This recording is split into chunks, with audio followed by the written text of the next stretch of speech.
Përshëndetje miq, sot ju kam sjellë recetën e baklavas. Për këtë recetë na duhen 4 të verdha veze dhe 2 vezë të plota.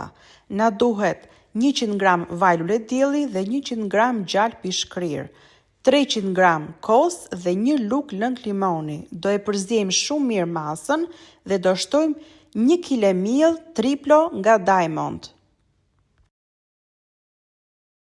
Brumin do e përziejmë shumë mirë dhe do e lëm 1 orë të pushoj.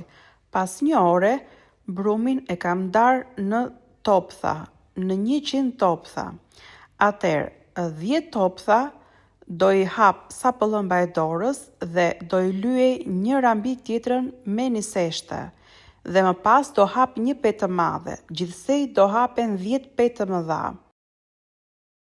Është shumë e rëndësishme që petët të lyen shumë mirë me një seshte, domethënë mos e kurseni një seshte. Atëherë, pas e kemi hapur të gjitha petët, shtresën e tretë do shtoj ara dhe shtresën e gjashtë.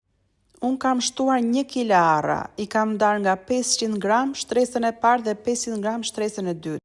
Presim baklavan, shtojmë 800 gram gjalp të shkrir dhe e pikim në furrë. Në fillim e pik 1 orë sa të marrë ngjyrën e artë në 150 gradë, pastaj 3 orë me 100 gradë.